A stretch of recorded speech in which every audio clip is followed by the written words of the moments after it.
Hello，又係我裝修兄弟創辦人 CY。咁咧，如果有留意開我哋 channel 嘅朋友咧，都會發現我哋呢排冇乜出片喎，冇乜出啲維修嘅裝修嘅教學片啦。咁其實我哋做緊咩咧？我哋唔係偷懶喎，我哋其實去咗搞一個移民超實用家居維修課程。如果有留意我哋 Facebook 嘅朋友咧，可能已經知道咗或者係已經報咗名啦。咁咧，其實呢一集咧就會想同大家去講解一下，究竟呢一個課程係搞咩啦，同埋係咩原因搞啦。咁我哋呢個裝修維修課程咧，其實咧就唔係第一日搞噶啦。其實數翻差唔多都係2-3年前，我哋其實咧開頭咧係同一啲社福機構去合辦嘅，例如明愛啦，之前就喺堅道明愛啦、田灣明愛咧都有搞過好幾班嘅維修班。主要嘅服務對象咧就係當區嘅居民啦，咁老人家啦，或者係啲退休人士。咁個目的咧就係幫到佢哋可以處理一啲家居嘅維修嘅事項啦，唔使下下咧都話即係俾就算幾百蚊都係錢啊嘛，即係俾錢人哋去處理。咁其實好多咧真係可以自己處理到嘅。咁就算好似田灣明愛，佢哋仲會甚至乎咧係有個義工維修隊。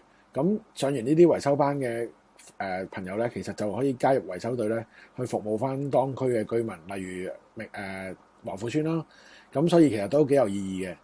咁直到最近咧，就係大半年前啦，其實大家都應該留意到香港咧發生緊一啲情況，就係好多朋友移民啦。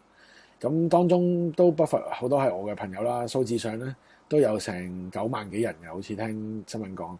咁變咗咧，其實好多情況發生就係啲朋友去到英國啊、加拿大咧，好多時會 WhatsApp 我啦。WhatsApp 我搞咩咧？梗係唔係問候我啦，就係其實問翻我咧有啲家居嘅維修嘅嘢點樣做啊？例如水喉漏水啊、盞燈唔着啊，或者係冷氣機唔凍啊咁樣，都會打嚟問我WhatsApp 我問我究竟可以點樣處理？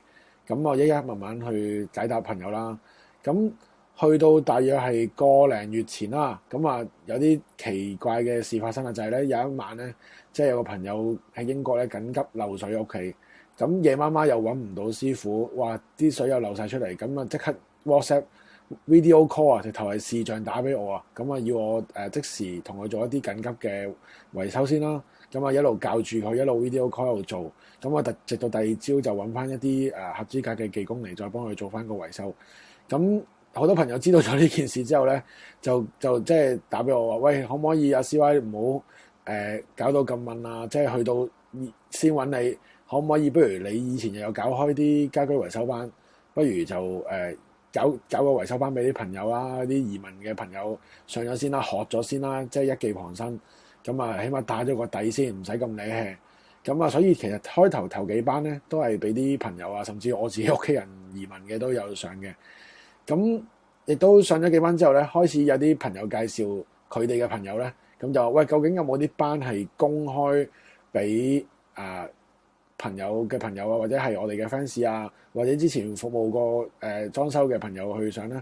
咁都的而且確係可以嘅。咁我哋就搞咗幾班咧，係分開2日嘅，一個係初班，一個就係進階班。初班咧之前就會係夜晚，星期5夜晚嘅兩個半鐘啦。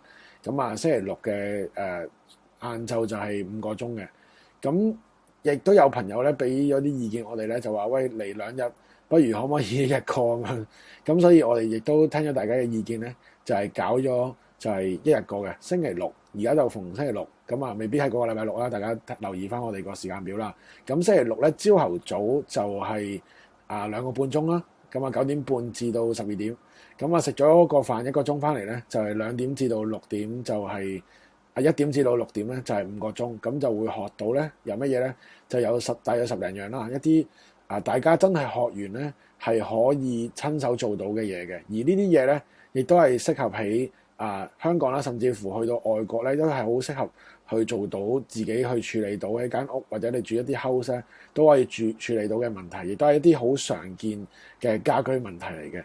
咁所以咧都真係好誠意推薦俾大家咧。如果大家係想移民嘅話咧，真係可以嚟上咗呢一個維修班先，因為到時你學咗你唔用冇問題，但係到你唔學咧，到去現場喺外國嘅時候，你需要去用到咧，咁就真係唔知上 YouTube 睇定係點樣幫到你啦。